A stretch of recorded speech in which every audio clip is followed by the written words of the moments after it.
தியானிக்க போகிறோம். 30ஆம் வசனத்தை நாம் எல்லாரும் இணைந்து கவனிப்போம். அறுப்பு காலத்தில் நான் அறுக்கிறவர்களை நோக்கி முதலாவது களைகளை பிடுங்கி அவைகளை சுட்டரிக்கிறதற்கு கட்டுகளாக கட்டுங்கள், கோதுமையோ என் களஞ்சியத்தில் சேர்த்து வையுங்கள் என்பேன் என்று சொன்னார் என்றார். கோதுமையோ என் களஞ்சியத்தில் சேர்த்து வையுங்கள், களைகளை பிடுங்கி அவைகளை சுட்டரிக்கிறதற்கு கட்டுகளாக கட்டுங்கள். இந்த இரவு நேரத்தில் உங்களோடு கூட பேசக்கூடிய செய்தி என்னவென்றால், நீங்கள் களைகளா அல்லது கோதுமைகளா? நீங்கள் களைகளா அல்லது கோதுமைகளா? இன்னும் இந்த தலைப்பை கூட கொஞ்சம் விரிவாக உங்களுக்கு சொல்லுகிறேன். களஞ்சியத்தில் சேர்க்கப்படக்கூடிய கோதுமைகளா அல்லது அக்கினியில் போடப்படக்கூடிய களைகளா? சிந்தனைக்குரிய செய்தியாக இருக்கட்டும். கொஞ்சம் சற்று சிந்தித்து பாருங்கள், யோசியுங்கள். நாம் எப்படி இருக்கிறோம்? என் சத்தத்தை கேட்கிற ஒவ்வொருவரும் யோசித்து பாருங்கள். அக்கினிக்குள், அதாவது நெருப்புக்குள் போடப்படக்கூடிய களைகளா அல்லது களஞ்சியத்தில் சேர்த்து வைக்கக்கூடிய கோதுமைகளா என்பதை யோசியுங்கள். இயேசு ஊழியம் செய்யும் போது உவமைகளாய் பல காரியங்களை, சத்தியங்களை, உபதேசங்களை, செய்திகளை ஜனங்களுக்கு சொல்லி வந்தார். சீசர்களுக்கும் கற்றுக் கொடுத்தார். பரிசேயர் சதிசேயர்களுக்கும் விரோதமாய் கேள்வி எழுப்புகிறவர்களுக்கும் அவர் போதனையாக போதிப்பதற்கு உவமைகளை பயன்படுத்தினார். இயேசு குறிப்பாக பரலோக ராஜ்யத்தை குறித்து விளக்குவதற்கு பல உவமைகளை பயன்படுத்தி இருக்கிறார்.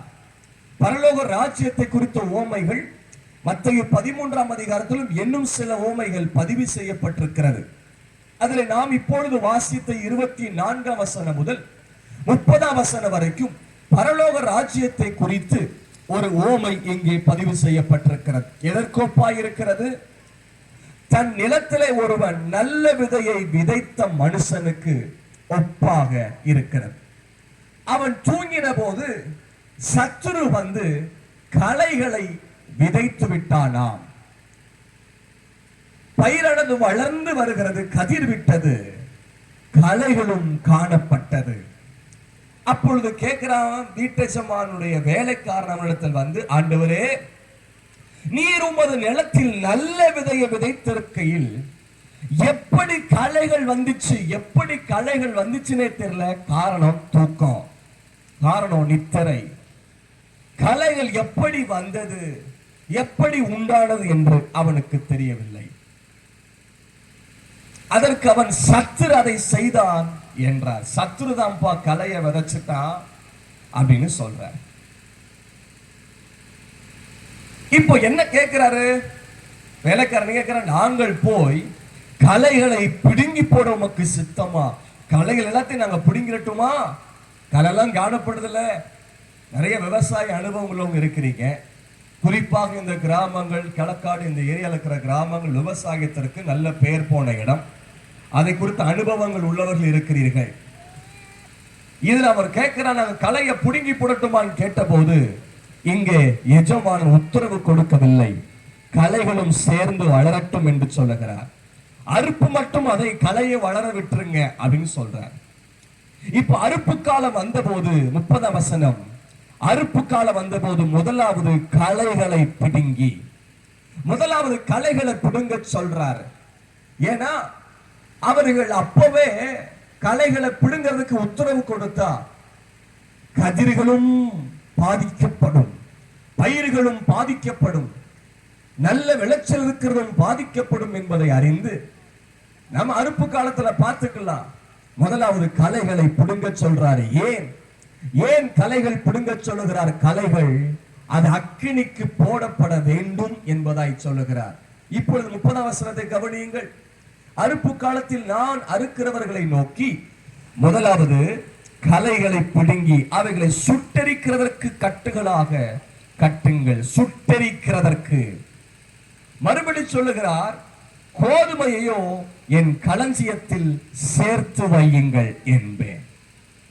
இந்த ஓமையின் அடிப்படையில கவனித்தால் சுட்டரிப்பதற்கு கட்டப்படுகிற களைகளா அல்லது களஞ்சியத்தில் சேர்க்கப்பட போகிற கோதுமைகளா என்பதை சற்று சிந்தித்து நாம் செய்தியை இந்த உவமையின் விளக்கத்தை கவனித்து நாம் என்ன செய்ய வேண்டும், எந்த நிலையில் இருக்க வேண்டும் என்பதையும் கவனித்து ஜெபித்து இந்த 2ஆம் நாள் கூடுகை, அதாவது இந்த நாள் கூடுகை நிவர்த்தி செய்ய கர்த்தர் நமக்கு கிருபை தரட்டும்.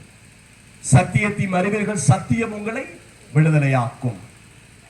குமாரன் உங்களை விடுதலையாக்கினால் மெய்யாக விடுதலையாவீர்கள். சத்தியத்தை அறியும் போதே, வார்த்தையை கேட்கும் போதே விடுதலை இருக்குது ஆவி ஆத்துமா சரீரத்திலே. ஒருவேளை பலவீனம், இன்னைக்கு வந்திருக்கேன் இந்த சுவிசேஷ கூட்டத்தில் என் பலவீனம் மாறணும்னு ஜெபம் பண்ண மாட்டாங்களா, எனக்கு துக்கம் வேதனை இருக்குது அப்படின்னு யோசிச்சு வந்திருக்கலாம். ஆனா நீங்க ஏசப்பாவுடைய வார்த்தைகளை, வேத போதனைகளை கேட்கும் போதே உங்களுக்குள்ள சுகம் உண்டாக, அற்புதம் நடக்கும். ஆண்டவருடைய நாமத்துக்கு மகிமை உண்டாகட்டும். தேவன் தொடர்ந்து நம்மோடு கூட பேசுவாராக. என் செய்தியை, சத்தத்தை கேட்கிற ஒவ்வொருவரும் கவனியுங்கள். நீங்கள் களைகளா அல்லது கோதுமையா? நீங்கள் களைகளா அல்லது கோதுமையா? கோதுமையா இருந்தால் களஞ்சியத்தில் சேர்த்து வைக்கப்படுவோம். களைகளா இருந்தால் அக்கினியில் போடப்படுவோம். அக்கினியில் போடப்படக்கூடாது என்பதற்காய், நாம் எல்லாரும் களஞ்சியத்தில் சேர்க்கப்பட வேண்டும் என்பதற்காய், கோதுமை மணிகளா இருக்க வேண்டும் என்பதை இந்த இரவு நேரத்தில் இயேசு இந்த இடத்தில் விரும்பிக் கொண்டிருக்கிறார். ஆம், தொடர்ந்து கர்த்தருடைய வார்த்தையை கவனிப்போம். இயேசு ரொம்ப நேசிக்கிறார் தெரியுமா? ஆகவே இந்த வார்த்தையை இருதயத்தில் தேவன் அனுமதி கொடுத்து உங்களோடு பேசுவதற்கு தேவன் விரும்புகிறார். தேவனுடைய நாமத்துக்கு மகிமை உண்டாகட்டும்.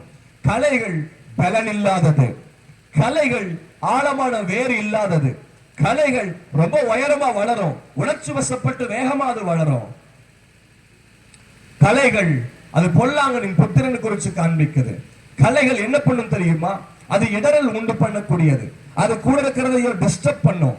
அது மற்ற பயிரையும் டிஸ்டர்ப் பண்ணும். அது கெடுக்கக்கூடியது. களைகள் கனி கொடுக்காது. bear no fruit. கனி கொடுப்பது இல்லை. இந்த களைகளினால் பிரயோஜனம் இல்லை. களைகளை கொண்டு எதையும் செய்ய முடியாது. ஆனால் ஆண்டவர் கோதுமை மணியை விரும்புகிறார். ஆண்டவர் களஞ்சியத்தில் சேர்ப்பதற்காக கோதுமை மணியை விரும்பிக் கொண்டிருக்கிறார். ஆம், தொடர்ந்து உங்களோடு கூட பேச விரும்புகிறேன். தேவனுடைய நாமத்துக்கு மகிமை உண்டாகட்டும். இன்னும் 2 வசனங்களை கவனித்து பார்த்தால், மத்தேயு 3ஆம் அதிகாரம் 12ஆம் வசனத்தை கவனியுங்கள். மத்தேயு 13